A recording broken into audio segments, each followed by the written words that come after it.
Welcome to the BiggerPockets Business Podcast, show number 56.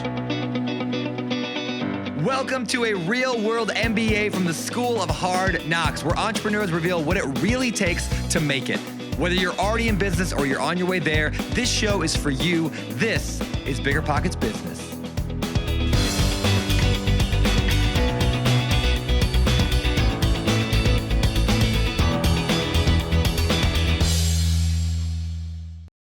How's it going, everybody? I am Jay Scott. I'm your co-host for the BiggerPockets Business Podcast, and I'm here with my lovely co-host, Carol Scott. How's it going today, Carol? Doing really well and continuing to be so impressed with so many small business owners that we know that have made so many changes over the past 8 weeks and just kind of done whatever they can to continue adding value during this interesting time. So big shout out to everybody who has been just sticking through all of this, working hard and trying to find new ways to keep moving along. And if any of you want to be on this show to talk about that, or any of the BiggerPockets podcasts for that matter, all you need to do is apply online. Go to biggerpockets.com/guest. That's biggerpockets.com/guest. We'd love to hear from you. We always love learning about your interesting stories and expertise. Absolutely. Now, we have a great show today. We have a really cool show today. The guy we have on our show, his name is Dave Menz. He is so relatable. He is where a lot of us either are or have been, or maybe will be at some point in our entrepreneurial journey.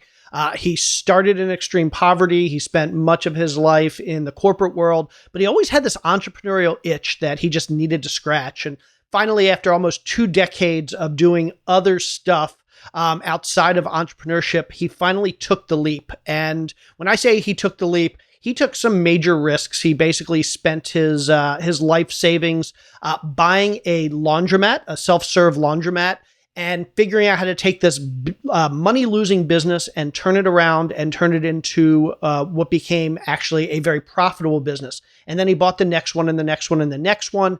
And throughout the last, 11 or 12 years, he has pivoted his business model. He's gone into different services. He's done some online stuff. He's now branched out to a national brand and he started licensing. And I don't want to ruin it all. I want him to tell his story, but it's such a great story of how somebody with no formal education, without a lot of money, was able to take their entrepreneurial itch, for lack of a better term, and really capitalize on it and turn it into the American dream. And that's very much what Dave has done. He has lived and he has breathed the American dream. And I love the story. It's so inspirational and there's so much great information that came out in this interview.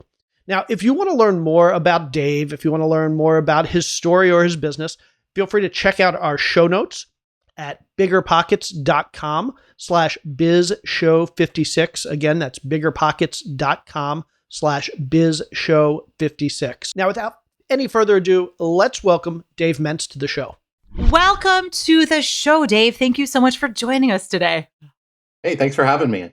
Awesome. We're really excited about this episode. So you have a fantastic story, and we love your backstory, and we love your business story as well, and we love how your business has evolved over the last few years. But let's start at the beginning because you have a great backstory. Tell us a little bit about where you came from and kind of how you got to taking that first step to entrepreneurship.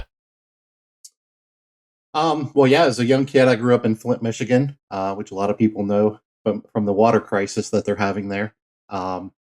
Grew up there for the first 10 or 11 years of my life. And my dad was transferred to Cincinnati, Ohio for a job opportunity. And so I grew up the rest of my life in Cincinnati. The first 17 years of my adult life, I guess, I worked in corporate America. Began in an entry-level position right out of high school. Worked in 5 different departments, 5 different promotions over the years. Learned a lot of different skills in a lot of different areas that all translated directly to entrepreneurship, which I didn't even realize I was learning these skills at the time. In 2009, I purchased my first small business here in Cincinnati, a laundromat, over a couple miles from my house. So tell us a little bit about that. So you're working in the corporate world. Did you have any formal business education? No, none at all. Okay. So you have no formal business education. You're working in the corporate world. You had been there for 17 years, which for a lot of us, if we make it 17 years in the corporate world, that's kind of where we finish as well. But at some point leading into 2009, something triggered you to think, okay, maybe corporate world isn't for me and I want to be an entrepreneur. So what was the thing that triggered it, and where did you go from there? Yeah. So I think there was a few different things, really. I've kind of had a sort of an odd journey for an entrepreneur. As a little kid, they have the kindergarten graduation, and they ask this kid if he says he wants to be a firefighter, and little girl wants to be a TV personality or what have you. I'm 5 years old, and they said I want to own my own business someday. And back, oh my goodness, this would have been in the early '80s. It wasn't near as cool to be an entrepreneur back then as it is now. It was almost like frowned upon in a lot of ways. And so that's kind of always been in my spirit. I always tell people I'm not real sure if I was like, I don't know if you're born an entrepreneur or if you evolve. I don't really know the details of that. I just know that it's always been a passion. It's always been in my heart. And so I've always just kind of geeked out over watching, listening to business podcasts like this, YouTube videos since YouTube's come about. But even as a kid, I was always trying to dig, and it was a lot harder to find information when I was growing up than it is nowadays with the internet. And so I was always kind of driven towards the entrepreneurial mindset, if you will. And then when I got out of high school, I had very traditional parents. They encouraged me to follow my dreams within reason. The entrepreneurship, business ownership, that was risky. They just wanted me to go to college, get a traditional degree, become an accountant or whatever, and live happily ever after. And that was really the only way that they knew to do things. So it sounds like your parents weren't necessarily entrepreneurs, because we do hear a lot of stories about, entrepreneurs now. So what were your parents doing? What was your growing up situation where at age 5 you were already digging into these possibilities of being entrepreneur when you were older? Yeah, I don't really know where it came from, but my dad, my mom and dad got married very young, 17 years old in high school. They had a kid right out of high school. And so I kind of grew up at least the first half of my childhood in pretty extreme poverty. Okay. My parents are great, honest people, but they just kind of were always behind the 8 ball from the very beginning of my life. And my dad's a grinder himself. He's not an entrepreneur, but he fought, his entire life to be able to make a better life for us. And when I guess it was probably before I was even born, he joined the Air Force. And in the Air Force, that was back before computers were really a thing. He tested really high in the Air Force entry exam, and they entered him into some pretty highly skilled training programs. And he ended up becoming an IT person before IT people existed. Oh, really. wow! He actually joked till the end of his life that he began his life uneducated, and within a couple years he was cracking Cuban codes back in the 70s. So he had an interesting journey himself, but definitely took the more traditional sense, getting an education through the Air Force, getting an education in college. He didn't get a degree, but he took a lot of classes, and he ended up having a career in the IT world. My mom was, for the most part, a stay-at-home mom, running the household and things like that. So that was kind of their journey, but they really didn't even know people. I mean, they knew of, you hear stories of entrepreneurs and business owners and things like that, but they didn't really even know anyone that had done it and been successful. And so I think they just always looked at it as like, that's something other people do. Sure. And they didn't, mean to discourage me, but the reality is they did. And the benefit for me is I've never been a very good listener. I was a very stubborn child. I'm a very stubborn, driven adult. And if you want to see me accomplish something, tell me I can't do it. That's just my nature. And so, I probably wasn't the easiest child to raise because I always had kind of my own idea of how to do things. And so it was a really interesting dynamic growing up in their household because I just remember from a very young age just being very frustrated, and I respected my parents and I loved my parents, but I just didn't believe them. I was just like, no, I don't believe you. If other people are doing this in the world, then why can't I do it? Great. Totally. And I just never accepted anything other than. Okay, so basically, you came from a background. Your parents were hard workers, but not entrepreneurial. You grew up in, your words, extreme poverty. You got into the corporate world, and again, I think a lot of us would be like, "Wow, we made it. We're in the corporate world. We're making money. 17 years. That's a long time."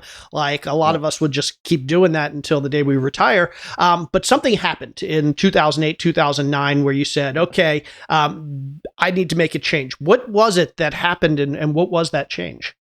Yeah, when I decided I decided I was ready to own a business. I looked at it and I said to myself, okay, what kind of business do I want to own? And once again, I went back to that doesn't matter.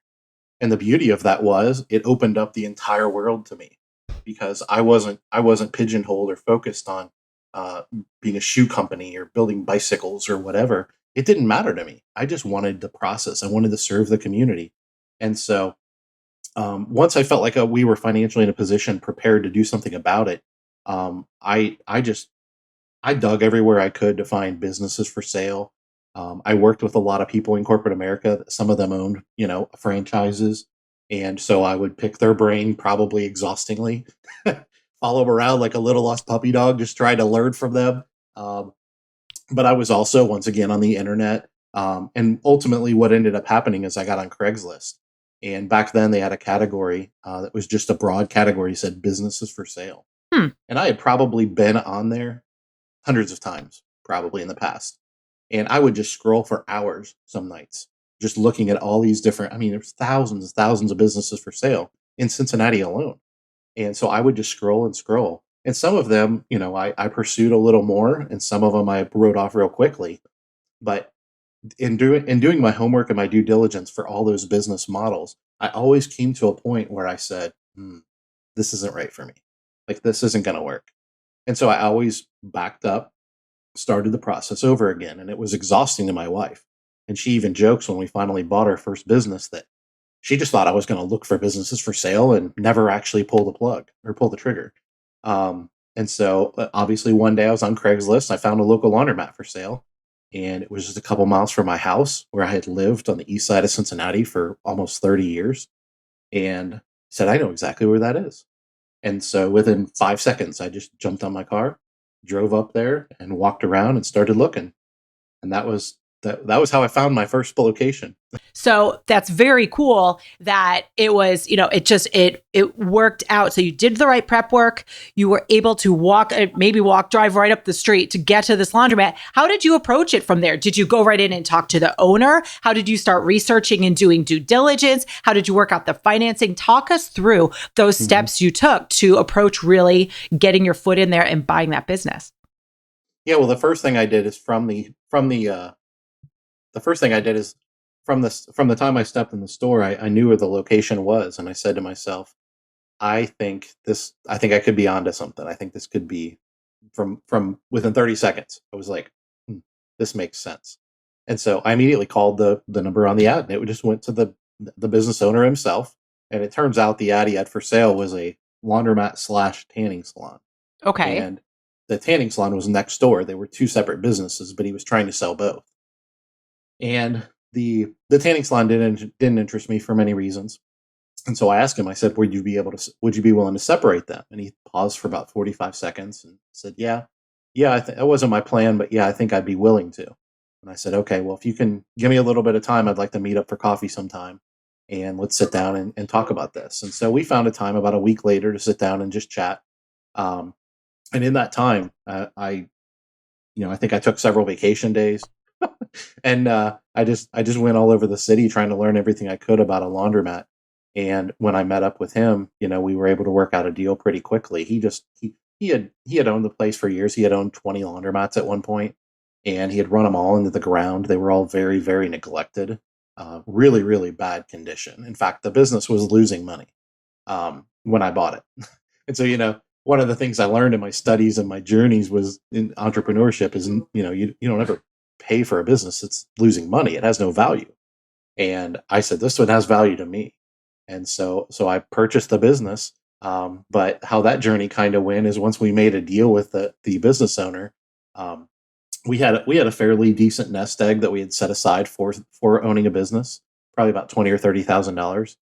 And I said, okay, we were going to purchase the business for like $85,000. I said, okay, I need roughly a $60,000 loan. And I never owned a business before, didn't have a degree, but I had a stable job and no debt really. And so I wrote up a business plan, approached a local bank, and they literally laughed at me. And so I approached another bank, and they were pretty disrespectful to me, to be honest. And over and over and over again, it probably took 4 or 5 months to get approved for the SBA loan, if you will. And through that journey, my tenacity just kind of came out. And every time somebody told me no, I don't want to say it made me angry, but it just made me more driven because I knew I was prepared. I knew I had done my homework. I knew I'd put the foundation in place. And kind of like I didn't listen to my parents when they told me that it was too risky to be an entrepreneur. I didn't listen to it. You tell me no, I shut them off and I went to the next bank. And one day I'm talking to one of my mentors and I told him, I said, I don't know how many banks I'm going to have to go to, but if I have to go to 1,000 over the next 10 years, I will. But until that business is sold, I'm not going to stop. And yeah, go ahead. So this business, how much was it listed for? It was listed for $85,000. Okay, so you were going to pay full $85,000. You had about 25 or 30 saved, and Right. So you were going to get a loan for $60,000. That was your plan. Yep. And so presumably you were able to find a bank that was willing to lend you that $60,000, and that took a few months. What was the process like with the seller at that point? I mean, he's waiting 4 or 5 months, and is he still trying to sell the business? Is he helping you get the loan? Is he what's that process look like? He would have sold it to somebody else the next day if he could have. I didn't even know any better than to put a deposit down or a letter of intent, I didn't have an attorney. Like, I had no idea what I was doing. I was just like, I'm interested. I need to get a loan to buy the business, and didn't think a whole lot more other than that. Luckily, nobody came along and bought it. Luckily, he had no idea how to market a business. If you did call him half the time, he wouldn't even answer his phone. So, I think it worked to my advantage. But he was willing to sell it for that price. And if somebody else had come along and offered him that, he would have taken it. And that was part of my frustration in this process was I knew at any point, like, somebody else could take advantage of this. And luckily it was in 2009. It was, really, really bad times in America. And so there weren't a lot of people looking to buy businesses. And the ones that weren't looking to buy businesses that were losing money. So I think looking back on it, I think that kind of played to my advantage as well. But yeah, he pretty much sat tight. I eventually got the loan and we closed fairly quickly after that. So what happened from there? What did your business plan look like? So this was a laundromat that was losing money. Was it losing money because his expenses were too high, or because he wasn't bringing in enough revenue, or he was paying too much for the location? What was it that was losing money, and how did you turn that around? Yeah, he had run the place into the ground over the course of probably 15 years of ownership. When you run a business, you always have to be constantly reinvesting in the business to continue to have a valuable asset. And some people, buy businesses, and their business model from day one is to, purchase the business for this price or build a business, what have you. And then for the next 30 years, just run it and take every penny you can out of the business. And they know that at the end of that cycle, they're going to have a business that's worth little to nothing. And they're okay with that because the numbers work. That's one way to run a business. That's not my nature at all. Like, I'm physically not capable of that. I'm the opposite. Like, I want to be everything that my team and my business model does is we want to be better tomorrow than we were today. And it's obsessive for me. I do it in my personal life with my marriage. I do it the type of father that I am. And I do it, this is the type of business owner that I am, is I want to be stronger and better tomorrow than I am today. And so the business was in a position where he had run it into the ground, and it had, laundromats have a lot of commercial laundry equipment, obviously, and they're expensive to keep them up and running. It's not cheap. And so he had probably 60% of the equipment in the store was out of order, and it was just gross. It was just shady. It was unclean. Um, there's a few different models in laundromat business, and one of them is you can be an unattended laundromat, is what they call it. And basically, you just set up the business so that it's all self-serve. There's no employees there. You have someone come by for an hour or two in the morning, hour or two in the evening, and clean. Other than that, people are providing their own labor. They just come in, purchase coins, start the machines, they do their own laundry, and they leave. And as long as the place is kept moderately clean, you can get away with that business model. And when we purchased it, that's what we did. And because the business was losing money, the first thing I did before I even closed on the business, I made a relationship with a local equipment distributor, and they had a really, really experienced service department to fix the machines. And so I arranged with them that the day that I closed, two of their best technicians would be in my store. And I said, by the end of the day, I want everything in here working. I don't care what it costs. And that didn't happen because we had to order parts and stuff. But we got a lot of stuff up and running really, really quickly. And me and my wife and some friends just exhaustively cleaned the place. And the way we ran the business at first is I still had my full-time job. I couldn't afford to leave it. And so every morning I would get up at 5 a.m. and drive to the laundromat, which was a couple miles from my house. And it was open 24 hours a day. It was open all night. And so I would go up there, clean up from overnight, and commute to work, an hour to work. And after I got off work, I would leave work. I would commute home. And before I went home, I would drive by the laundromat and clean up and straighten up from the day. And then within a few weeks, we put a video surveillance system in the store.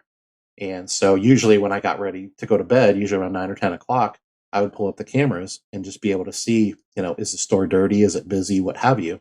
And probably 80% of the nights before I went to bed, my wife would go on to bed and I would run up to the laundromat and clean again. And so this was how we started, just purely out of necessity. It kind of goes back to that grit and grind. I was willing to do anything legal or ethical to be successful. And if it meant going to work all day, at the end of my career, I was a telephone lineman. And so I was climbing telephone poles all day long in 95-degree heat. And I was covered in dirt. And I would change clothes at our garage just so when I went into my store, I didn't look like a homeless person. And I would go in there and clean up and talk to people. And we turned it around in a matter of a few months, just honestly by just some good old-fashioned grit and trying to treat people the right way. Great. So after those few months, it sounds like you said, a lot of good old-fashioned grit, treating people the right way, having equipment that works. You mentioned earlier there are different ways to run a laundromat, like the self-serve option. Did you stay that business model, or did you evolve, which eventually led you to grow that business? What were the next steps to really bring that laundromat to the next level, to the point where I'm assuming eventually you were able to leave your job, right? So Correct. how did that evolution happen? What were the next steps that you did to improve? Yeah, so over the next 6 or 7 months, we ended up turning around the business, and it ended up being profitable and making some money. Certainly wasn't enough to leave my job, but it was making money, and so it was paying all its own bills. It was paying the note, and so we brought on a part-time attendant to just a couple hours a day, come in the morning for a couple hours, in the evening for a couple hours, and just clean up the store. Basically, what I was doing, only she would stay a little bit longer than me and do a little bit more thorough job. And so that's what we did for the first 7 or 8 months. And we turned it around. It was a profitable business. And one day I just looked up and said, I'm by no means done, but I did it. My first goal was just to turn it around and honestly get it to break even, let alone, make it be profitable. And so at that point, I didn't know what the future would hold, but I just looked at it and said, you know what, if nothing else, we've got a nice little side business that I can have 1 or 2 part-time employees that kind of watch after the place. I live a couple miles away. I can work my job, and this will be a nice little side business for our family. And I didn't look a whole lot more into it than that, but I kind of caught the bug as it started to make more and more, money. And I realized this was something I wanted to do again, because if I could do one and still work my job, why couldn't I do the same thing again? And what kind of revenue was that first store bringing in at this point? Oh my goodness. When I purchased it, it was probably doing $700 or $800 a week.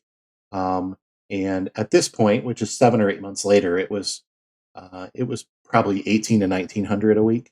Wow. That's significant. Yeah, it was probably 150% difference in gross revenue. And obviously, in a laundromat, a lot of our expenses are utilities, because the more you use equipment, the more utilities go up. And so our expenses went up with it. But yeah, there was some profit in there, and it was I was probably $1,500, $2,000 a month after I paid all the bills and paid my people, and It's a great. nice little. I'm thinking like, man, that's like my mortgage payment. And that so was a win. So great. if I'm doing the math, we're looking at like you're making on $90,000 a year in revenue, maybe $100,000 a year in revenue.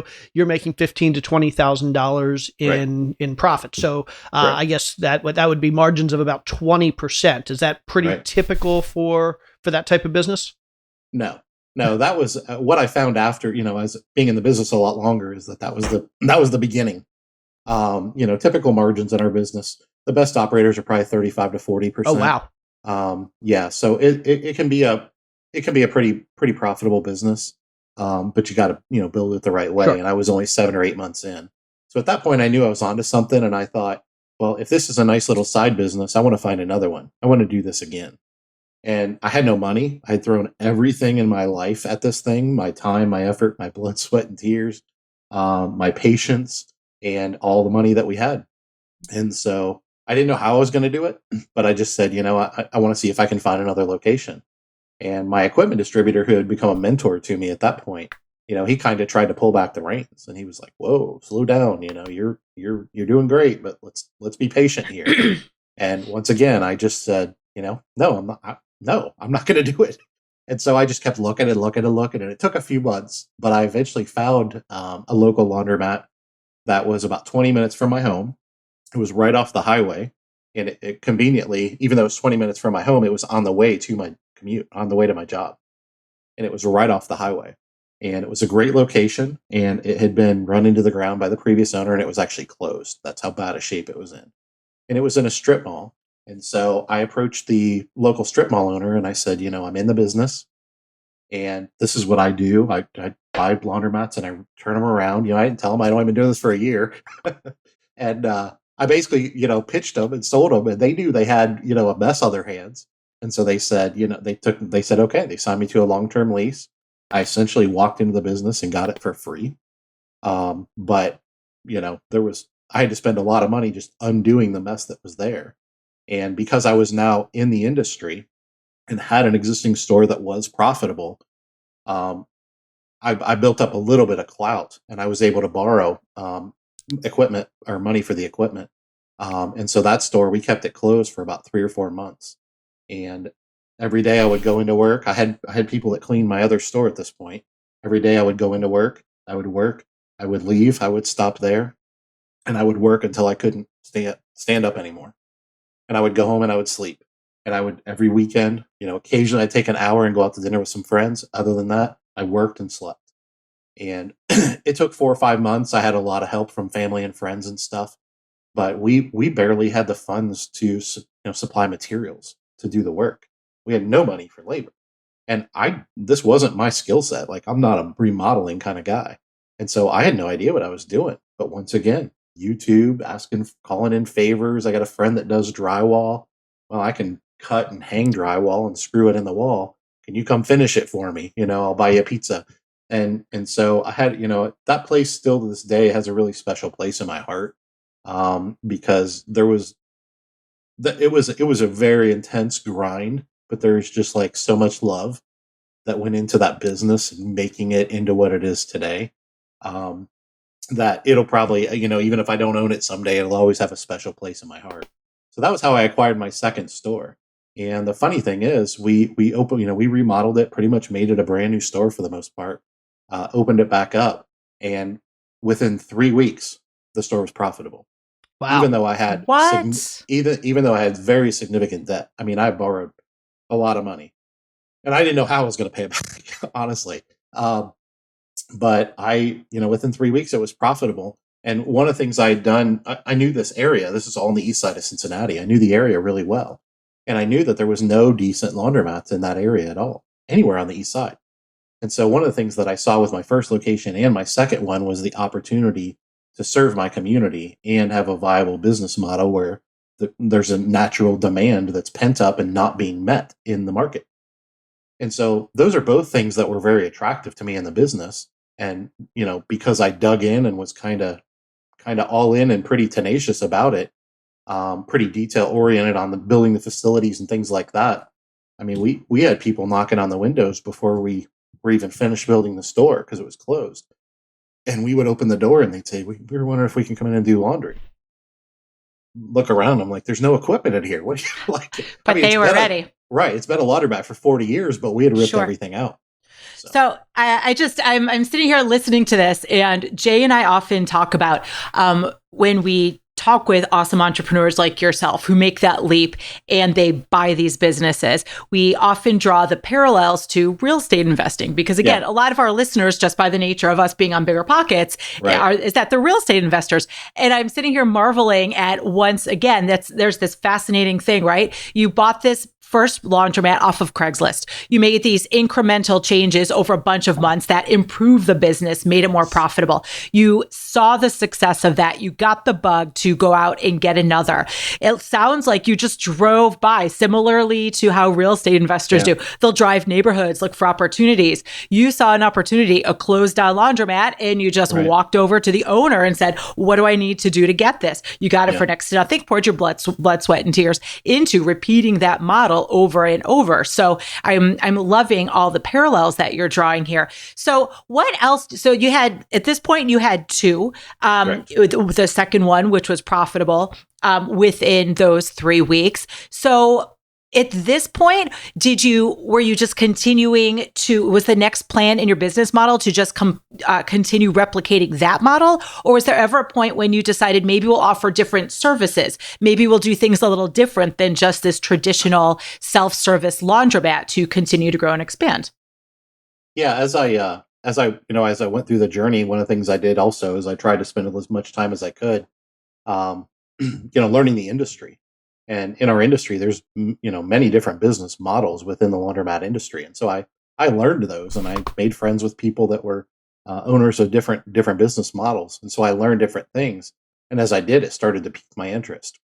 One of the things that I learned was, if these two businesses are both pretty small, pretty highly leveraged, and they're making money, significant money, that I can make a career out of this. Like if I keep going, I can quit my job, which had never occurred to me before then. And so at that point, I was like, I'm going to look for another location. And the funny thing is, I was as tapped out as ever could be. And so it took 3 or 4 years for me to find another location. We took the money that the businesses were making and just kind of set it aside as a nest egg for that next opportunity. Once again, preparing for the next one. And when we found the next opportunity, it was also on the east side of Cincinnati, a great location. I had actually been talking to the guy for over a year, trying to kind of convince him to sell it to me. And when we signed the paperwork on this business, they had what's called a drop-off laundry service in their facility. And it's fairly common in laundromats that have attendants on duty, employees there all day, that if you want to bring in your laundry and you'll pay them a premium, the employees will do the laundry for you. It's called a wash, dry, fold service or drop-off laundry. And it's very, very common. I had learned a lot about it. And when we bought this third location, they had a drop-off laundry service, but it was awful the way it was run. It was very, very amateurish, not professional at all. And so I said, well, if I'm gonna go down this path, I got to learn this side of the business, and I got to fix that because that's a mess.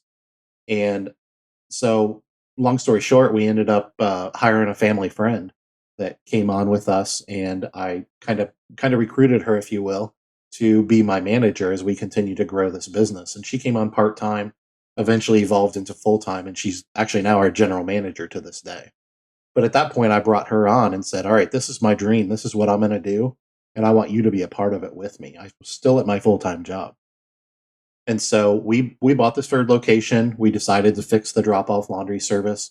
And at that point, I had realized that as nice as my stores were, and as much as people love the modern facilities and the new equipment and everything, the one thing that an unattended laundromat can't ever be is in a fully attended laundromat, no matter how nice you make it. And everything I've done in life, I've always tried to be the best. It's just been my nature is to get to the top. And so I realized as I learned the industry over these 3 or 4 years that I wanted to be one of the best operators in the country. And I couldn't do that if I was operating self-serve laundromats that had no attendants on duty. And so this was kind of it was a very tough decision. It didn't happen overnight because I was changing everything that I knew over 3 or 4 years in this business. And I was still working my full-time job. So I'm like, how am I going to do this? How am I going to train people and hire people and manage people and all the things that go with that? And long story short, about 2 weeks before we closed on that third store, I quit my job. And that was probably almost exactly 5 years at that point. Okay. And we closed on our third store a couple days later. And at the same time, we hired Marlene full-time, where she had been part-time before. And so things got, kind of scary financially really quick. We were prepared, but they got scary. And so we bought this third store and we had to remodel it and fix it up and fix the drop-off laundry service and start hiring attendants and putting training processes in place and things like that, and actually building a different business model than I had already built the first time around. And so we did that over the course of the next few years. And the same thing happened with that store. It wasn't losing money when we purchased it, but it was probably right at break even. And it probably took 3 or 4 or 5 months, and business started to creep up. And over the course of the next year or so, this is probably 6 years into my journey. We had 3 stores. 2 of them had drop-off laundry services. We had fixed the one at this store, and we had gone back to our second store and implemented a drop-off service there. And all 3 of the businesses were making significant money at this point. And so I was able to pay Marlene a decent wage for what she did and still provide for my family. And I just said, I want to keep doing this. I want to keep going. And so we ended up acquiring a 4th store. And our 4th store was also on the east side of Cincinnati. And it was also really, really bad shape. It was also losing money. And my wife says, could you buy a business that's making money? And I said, well, I don't know. These are the best opportunities. And so Marlene and I went into this 4th store and we renovated it and we fixed the drop-off laundry service. And by this point, we had employee manuals and processes and procedures in place that were very repeatable. And we had built a small but pretty solid team of her and me and some other really good employees. And so we just kind of rinsed and repeated, no pun intended. And we just put, with the 4th store, we did the same thing again, completely gutted it. We had a lot bigger budget. We had more money available to us. We could borrow a lot more money. And so we did the same thing with our 4th store. And so now we're about 7 years into our journey and we've got 4 laundromats, but they're all fairly highly leveraged. The equipment that we use in the laundromat facility is commercial grade and it's very expensive. The infrastructure is very expensive to build out drain lines and water lines and electric lines, and it's not just putting some tile on a floor and some lights and some clothing racks or something like that. It's very capital intensive business. And so what kind of revenue are those 4 stores generating now? What kind of margins are those stores generating now that you have more experience and you're actually, what you're doing? Mm-hmm. Now those 4 stores, if you don't count our pickup and delivery business, which I'll mention in a moment, they do a little over $1 million a year total between the 4 of them in self-serve business. And so the margins now, we're at the top of the industry. They're in the 35 to 40% range as far as the margins are concerned. And we do still have some debt servicing that we do. So that's where we were at about the 7.5 year mark. And I looked and I said, we've invested heavily in these 4 stores. And at this point, most of them we had owned for many, many years. And so we had grown them to the point where they were kind of starting to plateau. There wasn't a whole lot more there. And I said, well, I can buy 4 more laundromats and keep doing the same thing over and over again. Or I went to what's called the Clean Show, which is a biannual or every other year. It's a trade show for dry cleaning industry and laundromat industry. Neither one of them are really big enough to have their own show, so they combine them. And I had already made all kinds of friends in the industry and a lot of mentors and networking and things like this. And I went to the show and I'm talking to someone at one of the booths, and they have this software that they've created for running a pickup and delivery business for laundromat owners. And they had created it for themselves, for their own pickup and delivery business. They were laundromat owners. And I stood there and talked to them for 3 or 4 hours. Never in a million years even thought about doing pickup and delivery. I thought that's a whole different business. Long story short, after about 4 hours in their booth, I walked away from the booth that day and said, I'm going to do this. Like that's what we're going to do next. It made all the sense in the world that we had invested so heavily in our team. We had invested so heavily in the infrastructure, in a capital intensive business. In a fairly busy laundromat, they say you'll have 5 to 7 turns per day. term being every time a machine is used. So every machine in your store in a busy laundromat will be used 5 to 7 times a day. Well, if you take 24 hours in a day and a washer takes 30 minutes to run through a cycle, that meant that 90%, 85% of the day, this equipment was costing me money. Because if it's not running, it's sitting there costing me using electricity. And so once again, the kind of the business model geek in me just said, like, I don't care what everybody else does. I'm following that dude. Mm-hmm. Totally. And so long story short, I ended up licensing their software from them, and they already had a pretty successful pickup and delivery business, and so I learned quite a bit from them over the first year or so. And we're 4 years into the pickup and delivery business now, and our revenue from our pickup and delivery business is about 250 times any of our stores. Oh wow! So what is so? Can you put that in actual real numbers? What's the revenue about? So gross revenue, our stores average anywhere from 250 to 350 a year in gross revenue.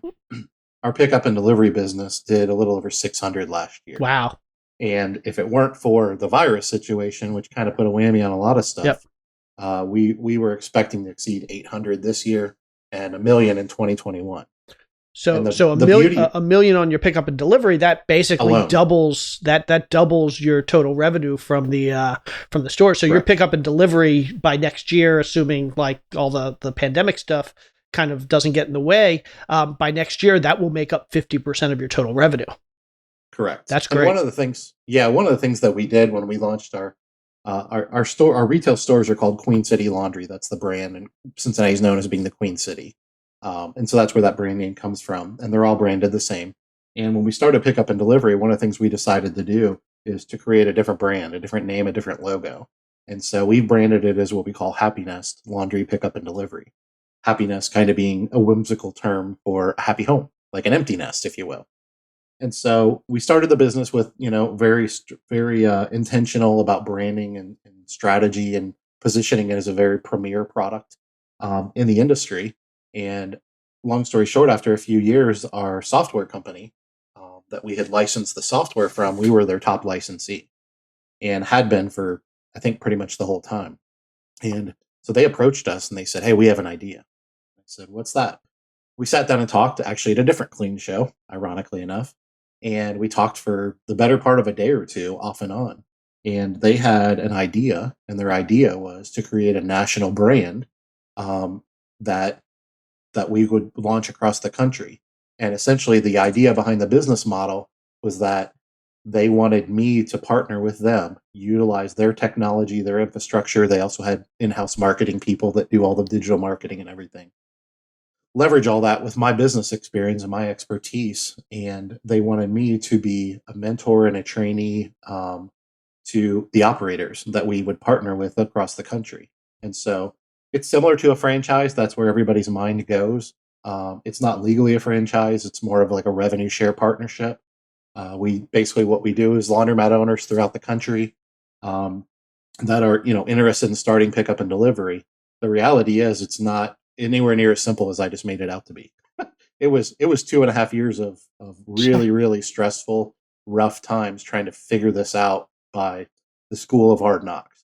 And so one of the things that they learned about all their couple hundred licensees they had is that most of them were, moderately successful, and a lot of them were failing because it's just not. You're kind of combining two business models, and the pickup and delivery business, with it being a logistics business, you really have to be on your P's and Q's. I mean, it has to be a tight ship. And so we lost a lot of money for the first few years. And one of the things they saw is we came out the other side and kind of cracked the code. We figured it out on our own. And so they said, well, if we can leverage your skill set, your business model, your team, because at this point, we have a team of 40 people that report to my GM. And if we can, leverage all those things, along with our technology and our experience, that we can teach laundromat owners all over the country how to do what you've done in Cincinnati. And they can take their laundromats that maybe make $150,000, $200,000, $300,000, $400,000 a year, and they can turn those into $1.5 million business. And so we teach them the business. We fly them into Cincinnati. They train with me and my team. They go on a ride tour with my driving supervisor, and they actually see how the tablet and the software interacts with the customer on an actual route. They physically come into this town and process orders with my GM. They physically wash, dry, and fold laundry right alongside of our team. They spend typically a full day with me in what I call owner to owner, and it's what you would think it is. It's owner mentorship, if you will. And so we've built this business model. And the funny thing is, we've only been doing this for about a year, and we're already in 25 markets. It's just caught on like nobody's business because we were perfectly timed. It was perfectly timed. We timed opening this pickup and delivery business as what I call the Amazon economy was peaking. People want service to their home, to their door. I absolutely love this, and I don't want to I don't want to boil down your story into a few little things, but there are certain things that I keep hearing recurring here that are representative of what I see a lot of the most successful entrepreneurs doing. And you're doing a whole bunch of them. Number one, you mentioned early on that there are a lot of people that'll go in, they'll buy a business, and they'll just keep running the business. They'll take the money out every year, and they'll run it and take the money and run it and take the money. And then after 30 or 40 years, they've taken the cash flow every year, but they basically have a business that's worth nothing. They just kind of sat on it and didn't do much. You're willing to, you not just willing, you want to grow. Your goal is growth in the business. And so I love that. Number two, you were willing to take risks. There are a lot of entrepreneurs out there that want to go the safe route. And I'm not saying there's anything wrong with the safe route. I'm a conservative person. I tend to go the safe route, much to Carol's dismay, who is less conservative. But you were willing to go all in. And while that might not be for everybody, that's been part of your success because you've been willing to do the things that other people wouldn't have been willing to do. And then number three, you've been willing to pivot and take risks on new business models. Yeah. So a lot of people say, okay, he's got a laundromat. It's doing well. Let's increase the revenue, decrease the expenses. We'll buy another one and another one and another one. We'll stop there. But you didn't stop there. You said, okay, we're going to change our business model. Number one, we're going to go from just a self-serve laundromat to we're going to do pickup and delivery. And then after a couple of years, you said, wait a second, there's another opportunity to partner with the software company and actually build a national brand that we can license. And so basically you're building multiple revenue streams. Yeah. So between your ruthless desire to grow, between your risk taking and your pivoting, you're basically doing all the right things as a small business owner and entrepreneur. And pretty soon you won't be a small business owner. You'll be a big business owner because you're doing all these things right. Yeah, thank you. I appreciate that. I tell people I'm not anywhere near smart enough to have planned this all out 10 years ago, but it goes back to my desire to never be comfortable, to be content but not comfortable. I certainly am not afraid of taking risk, but I'm as passionate as I am about entrepreneurship, I'm even more passionate about my family and my role as a husband and a father.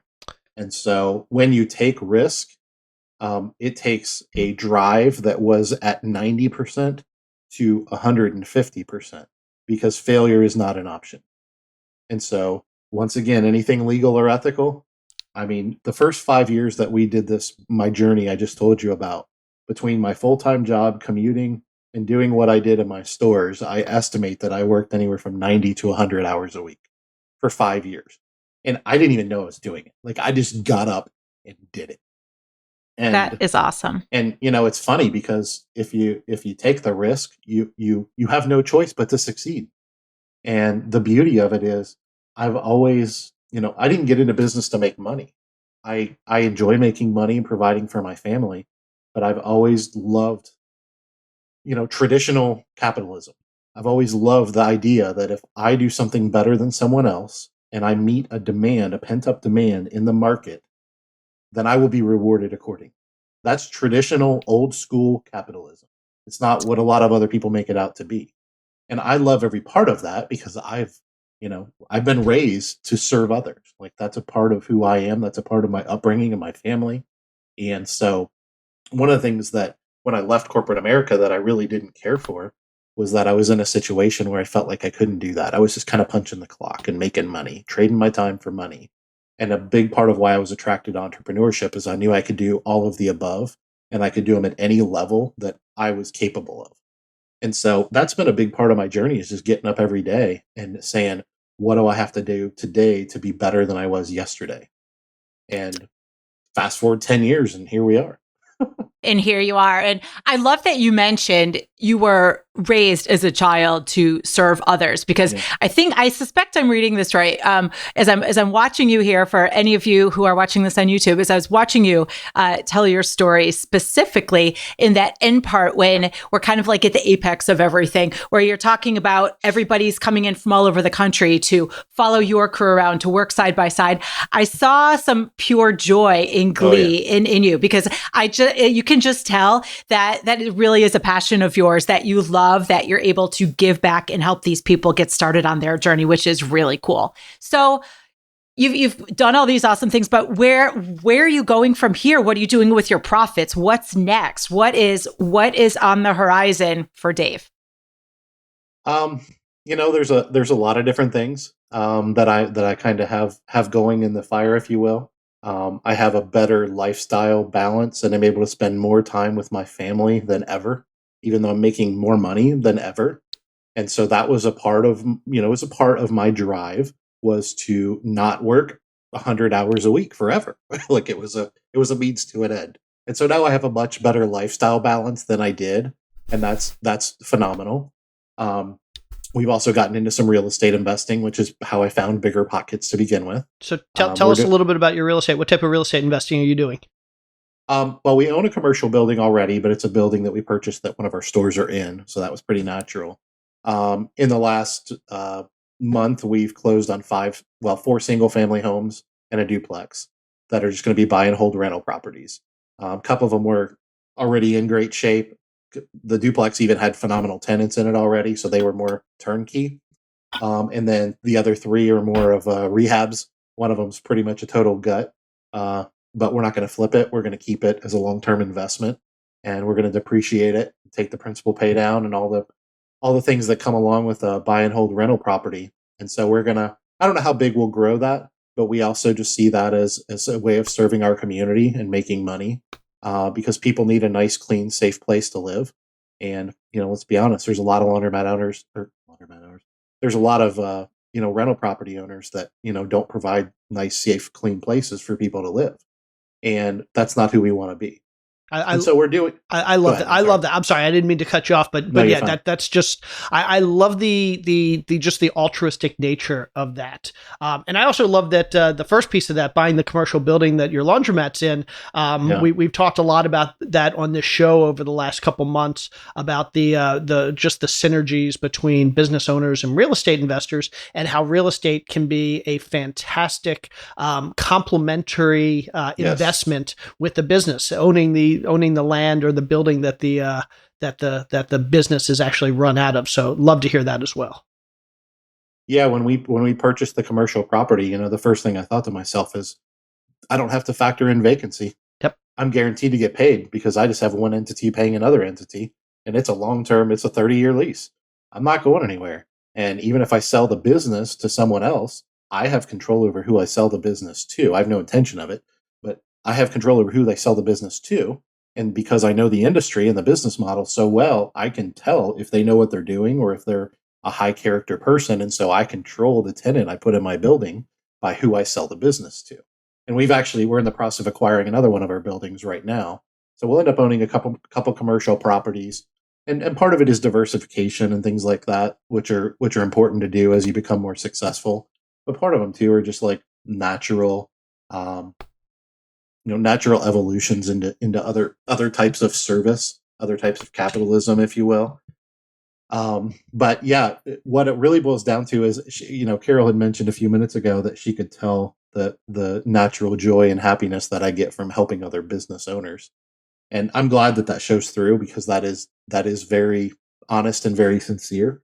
And a part of the reason that my partners in the happiness laundry pickup and delivery business approached me about doing what we're doing is because I was already doing those things. I just wasn't being paid for them.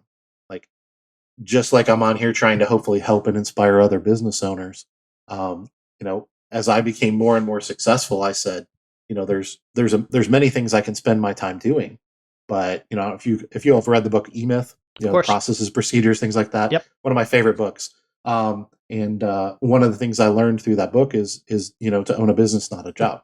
And so I always wanted to do that. I just didn't know how to verbalize it. And so when I read that book, I was like, aha. And so that's one thing I've very consciously done with our operations is that's why I have the lifestyle I have is my businesses don't rely on me at all. I mean, recently I had a family emergency. I left town for a month on 6 hours notice. And my business was fine the entire time. My GM called me twice. And when I came home, my businesses were in as good a shape as they were when I left, because that's how awesome my team is. That's great. And that takes a tremendous amount of sacrifice. I mean, you're investing in people, you're building people up, you're bringing in people with the right characteristics that fit the mentality I'm describing I have. They don't have to be me, but they have to believe in what I believe in, if that makes sense. And so I've built that team.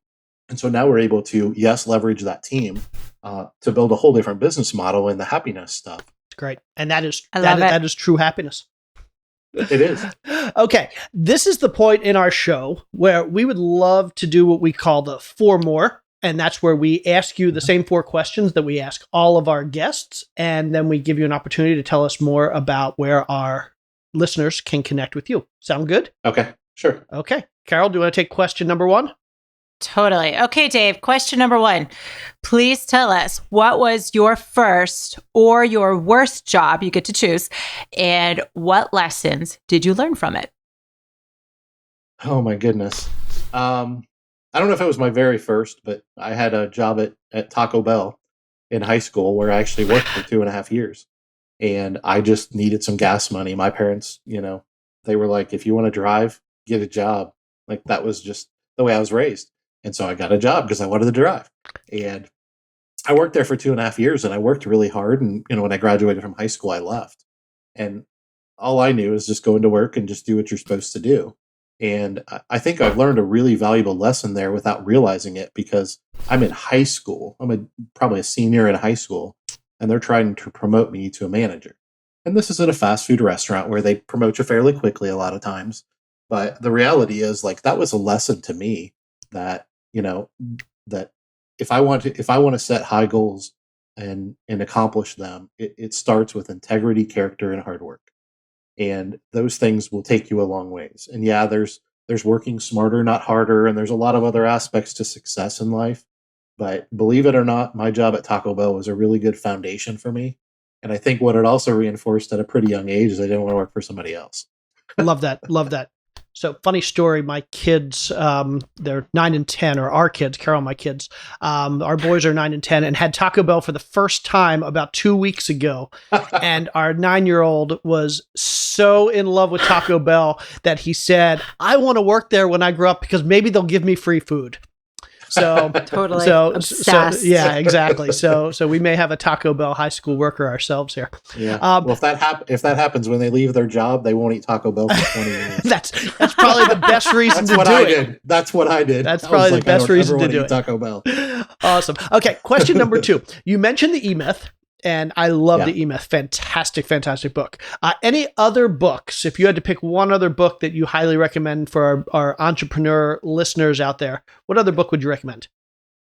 Can I have 2? Absolutely.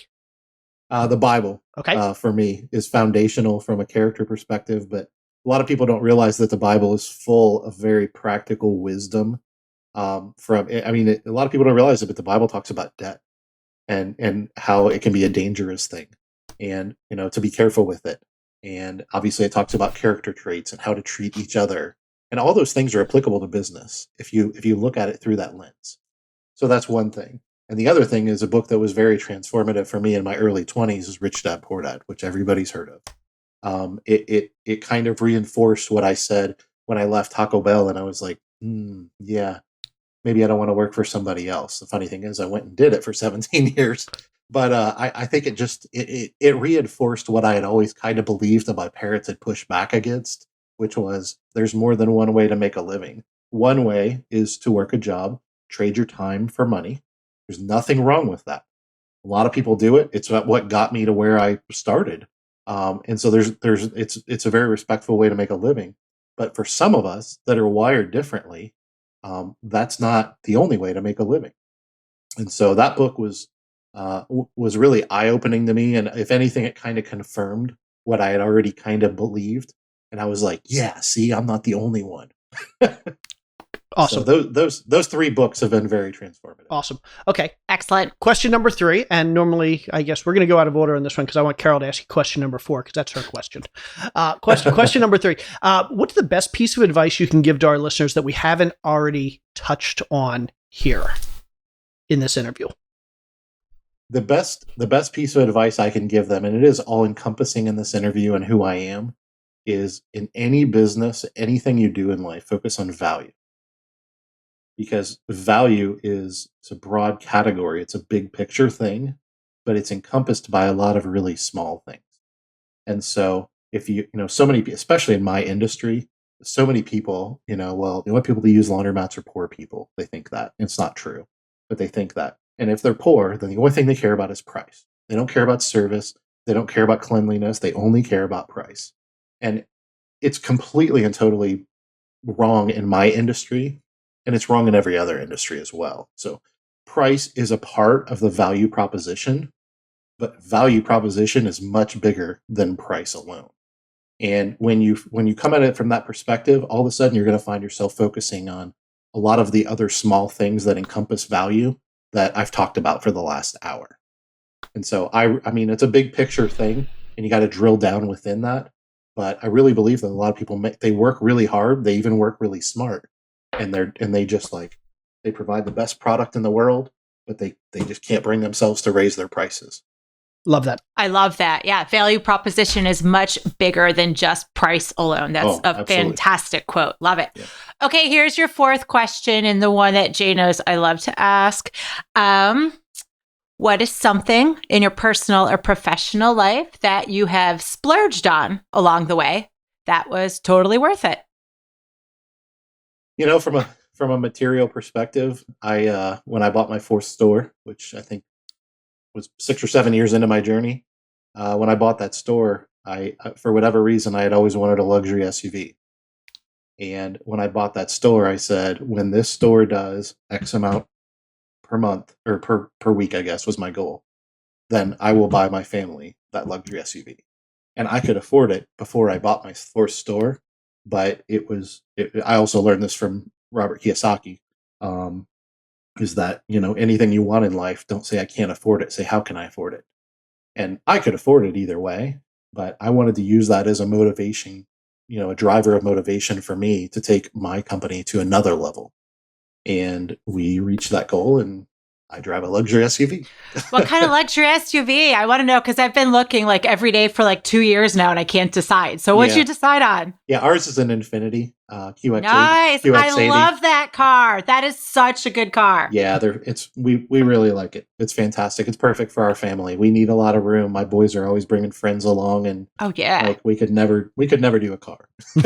Yeah, that's a huge 3rd row seat going on there. There's a ton of space. It's a big vehicle. It's a very big vehicle. That's cool. Awesome. Okay, now let's jump to the more part of the 4 more, and this is where you can tell our listeners where they can get in touch with you, where they can connect with you, where they can find out more about Dave Menz and your business. Please tell us. Yeah. As far as email, I don't mind giving it out. My email address is dmenz, which is just my last name, at happiness.com, which is exactly what it sounds like. And I'm on LinkedIn, and I'm on Facebook pretty regularly. So those are probably the 3 best places to reach me. Awesome. Dave, this has been absolutely fantastic. Love your story. Thank you. Love just all the great words of wisdom throughout this interview. And you really do exemplify that prototypical rags to riches story, that living the American dream small business owner, who is hopefully pretty soon not going to be a small business owner, but a very big business owner. And good luck with all the real estate stuff. Love to see that you're transitioning into real estate. So thank you so much for being here. Thank you so much for sharing your story, and we really appreciate it. Sure. Thank you for having me. Thank you, Dave. I really appreciate it. Thanks, Dave. Oh My goodness. Seriously, Jay? How awesome was that story? It was so inspirational. See, here I am. I ask you how awesome it is, then I just answered on my own, right? Don't you just love it? But truly, you know me, I know that I get all emotional, but I really had tears in my eyes listening to him half the time. He just worked so hard. He never gave up. He just threw everything he had, his heart and soul, into this business. And I just love hearing stories like Dave's, where he's just bound and determined to make it happen. And he's achieved his dreams and then some. It was just really great to listen to him. Here's the cool thing. It's like the way he presents himself, and he's just like calm and collected. And you believe that whatever he does is going to be successful. And it's like you look at him and you listen to him, and it's like, well, how could he have failed? He just has that mentality of somebody. I just do what I need to do, and I keep working at it, and I keep working at it. If I don't know something, I learn, and if I take risks. And so, I mean, after talking to him, it's really clear why he's been successful, and it's not surprising at all to me.